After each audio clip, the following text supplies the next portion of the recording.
आपने एक दो लोगों को देखा होगा, वे कोई भी काम या कि फिर कोई प्लानिंग भविष्य को ध्यान में रख कर करते हैं, जो कि असल में लगभग 90% टाइम होता भी नहीं।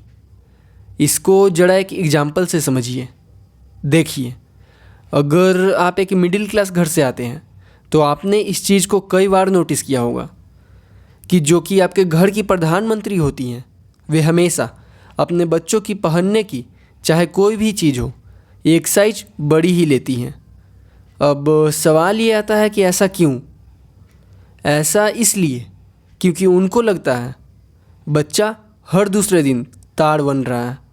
पर असल में होता ये है कि कोई भी कपड़ा बहुत ज़्यादा हो जाए तो 8 महीने चलता है, 9वां महीना आते आते लगभग 90% टाइम वो पोछा बन जाता है। अब सवाल आता है, तो क्या भविष्य के बारे में बिल्कुल भी नहीं सोचना चाहिए? देखिए साहब, ऐसा गलती से भी मत करिएगा। जो समझदार होते हैं वे जानते हैं आग कभी भी लग सकती है, इसीलिए वो पहले से ही कुआं खोद कर रखते हैं, आग लगने का इंतज़ार नहीं करते। देखिए, सिर्फ आप पॉजिटिव थिंकिंग के सहारे जीवन में आगे नहीं बढ़ सकते। निगेटिव थिंकिंग का होना बेहद ही ज़रूरी है। यानी आपको ये मान कर चलना चाहिए आपके साथ कभी भी कुछ भी हो सकता है।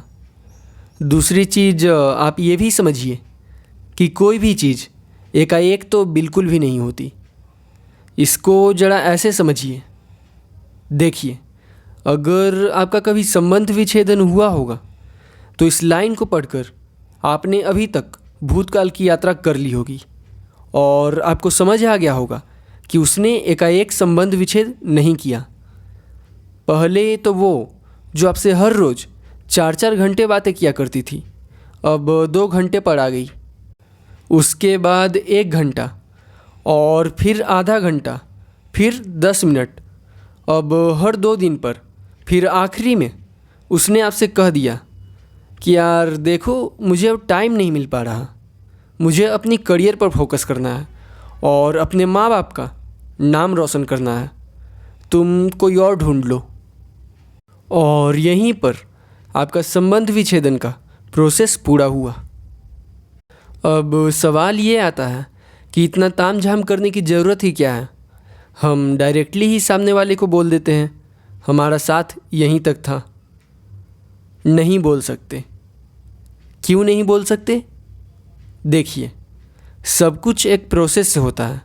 कोई भी बच्चा सीधे बूढ़ा नहीं बन जाता। सूर्य जो है उदय होते के साथ ही अस्त नहीं हो जाता, वो भी पूरब से पश्चिम तक चक्कर लगा कर ही जाता है। देखिए, यह ब्रेकअप कथा सुनाने का असल मकसद ये था कि आपको ये बात समझ में आ जाए कि कोई भी चीज़ एकाएक तो बिल्कुल भी नहीं होती। उसने जाने के लिए मन तो बहुत पहले ही बना लिया था, बस आपको पता तब चला जब उसने पूरी तरह से अपना मन पक्का कर लिया। देखिए, जब हमें कोई नुकसान पहुंचाने की कोशिश करता है तब हिंट्स तो हमें बहुत पहले से ही मिलते रहते हैं, पर हम इतने ज़्यादा अंधे होते हैं कि जब तक आखिरी चोट नहीं लगती तब तक हम ध्यान ही नहीं देते, और जब आखिरी चोट लगती है तब तक बहुत ही ज़्यादा देर हो चुकी होती है। तीसरी चीज़, देखिए, किसी भी चीज़ की प्लानिंग करते समय भविष्य के बारे में सोचना तो चाहिए, पर जो आपकी प्लानिंग होती है उसे सिर्फ भविष्य के आधार पर कभी भी नहीं बनानी चाहिए। इस चैनल पर एक वीडियो है, योजना बनाने के 5 नियम, उस वीडियो को ज़रूर देखिएगा। अब देखिए, किसी भी चीज़ की प्लानिंग करने के लिए इसके 3 एस्पेक्ट को देखे जाते हैं। पहला है भूत, दूसरा है वर्तमान और तीसरा भविष्य। तीनों को समझिए।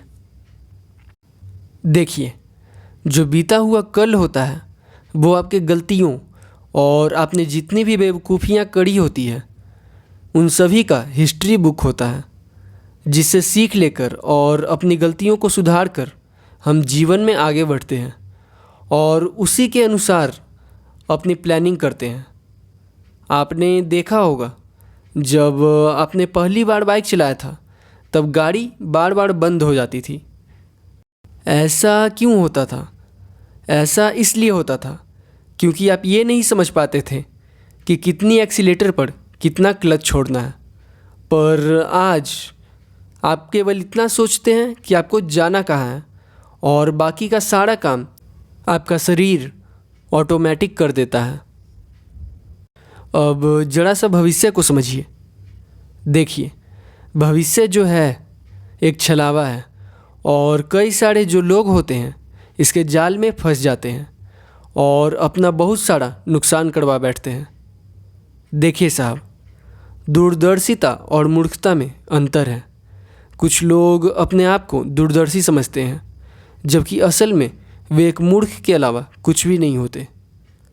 इसको जरा ऐसे समझिए।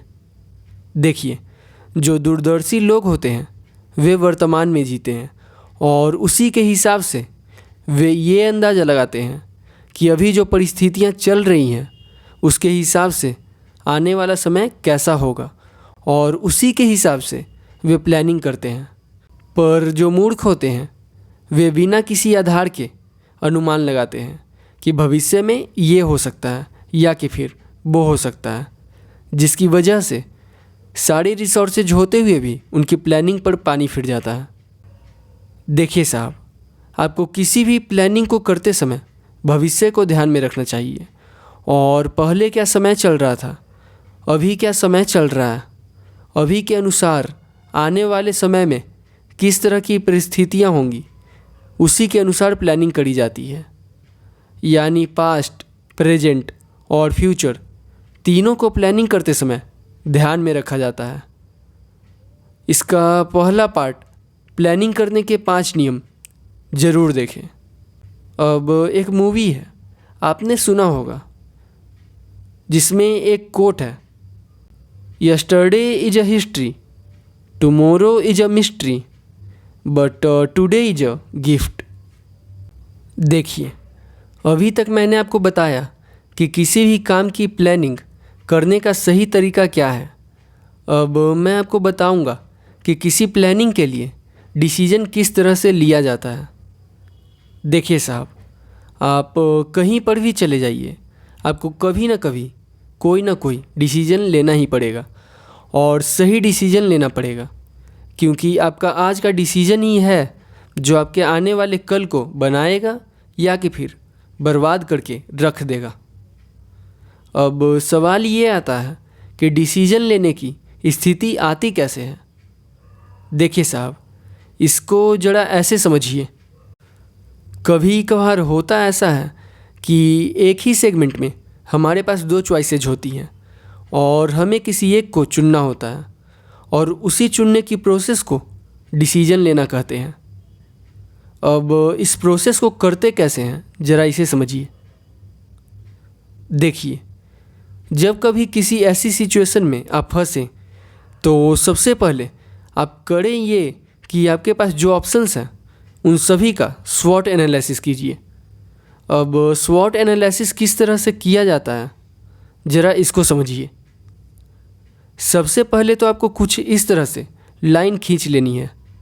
इसके बाद पहले खाने में उस चीज़ की सारी खूबियाँ लिख देनी है जो कि आपको लगता है कि उसमें है। दूसरे खाने में उस खूबी से होने वाले फ़ायदे के बारे में लिख देना है। तीसरे खाने में उस चीज़ की कमियां लिखनी है जो कि आपको लगता है कि उस चीज़ में है। और चौथे खाने में उस कमी की वजह से होने वाले नुकसान को लिख देना है।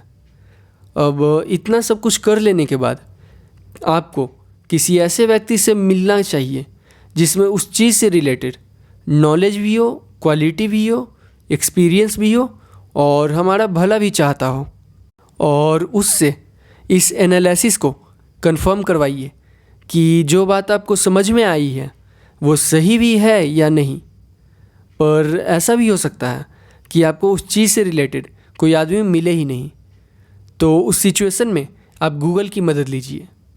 देखिए, मैं यूट्यूब भी कर सकता था, पर ज़रा सा इस चीज़ को भी समझिए कि अंबानी साहब की कृपा से आज हर चौथा आदमी यूट्यूबर है और हर कोई ज्ञान फैलाने में लगा हुआ है।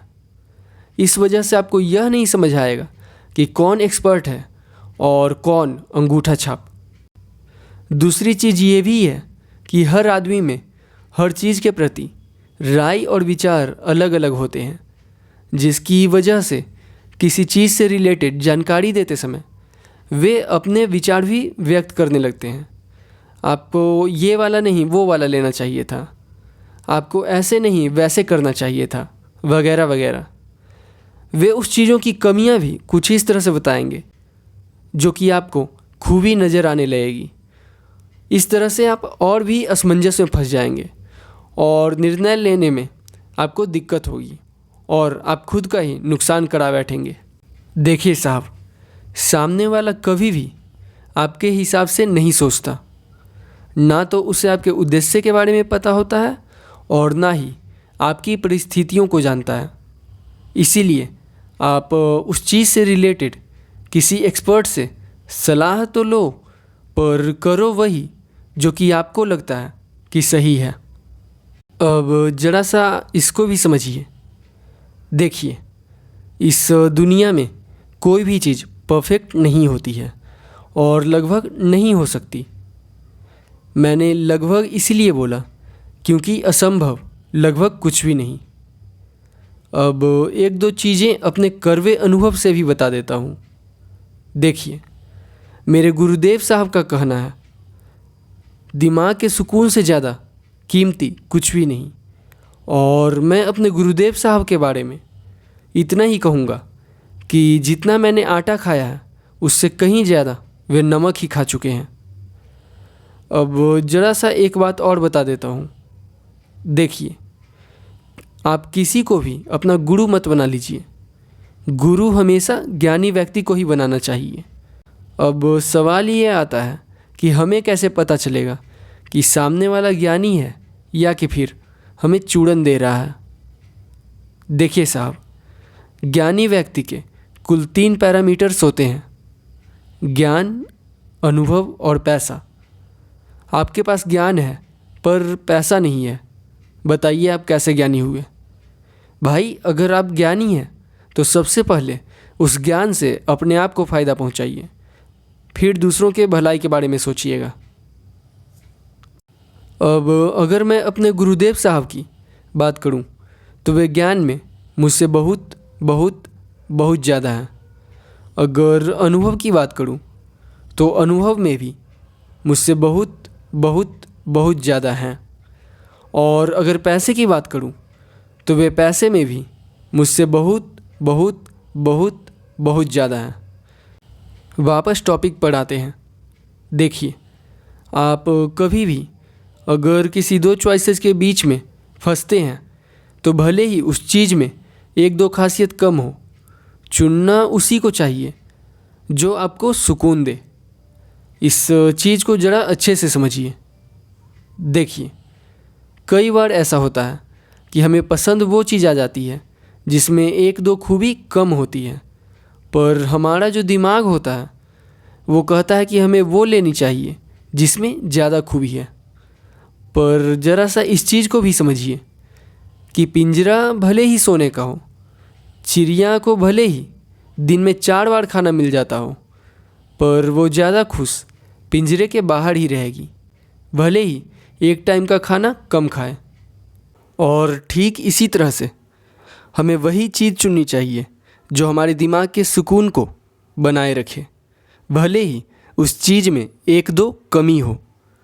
पर देखिए, कभी भी, और इस चीज़ को बड़े ध्यान से सुनिए, कभी भी उस चीज़ में जो कमी हो वो हैंडीकैप नहीं होनी चाहिए। हैंडीकैप यानी ऐसा बिल्कुल भी नहीं होना चाहिए कि उस कमी की वजह से वो चीज़ हमारे किसी काम की न रहे। इसको ज़रा एक एग्जाम्पल से समझिए। मान लीजिए आपको मोबाइल ख़रीदने के लिए 2 ऑप्शन दिया गया है, जिसमें पहला है कि एक ऐसा मोबाइल है जिसमें बैटरी बैकअप बाकी मोबाइल से थोड़ी सी कम है। अब बैटरी बैकअप थोड़ी सी कम है तो ये उस मोबाइल की कमी है। अब एक मोबाइल और है जिसमें फीचर्स तो बहुत सारे हैं पर उसमें बैटरी ही नहीं है। अब बताइए आप कौन सा लेंगे? आप लगभग 99.9% टाइम पहला ऑप्शन को चुनेंगे। देखिए, बैटरी बैकअप कम है पर काम चलाया जा सकता है। पर वहीं दूसरे फ़ोन में फीचर्स तो बहुत सारे हैं पर उसमें बैटरी ही नहीं है। ये दूसरे फ़ोन की हैंडीकैपनेस है, क्योंकि बिना बैटरी के वो किसी काम के नहीं है। अब आप में से कुछ लोग तर्क देंगे, साहब नया बैटरी लगा देंगे। तो देखिए, मैं तर्क वितर्क पुरुषों से करता हूँ और आप पुरुष तो हो ही नहीं सकते। आप ज़रूर महापुरुष होंगे, इसीलिए मुझे माफ़ कीजिएगा। अब मैं अपनी बात को ख़त्म करता हूँ। आपने मुझे इतना समय दिया, थैंक यू वेरी मच।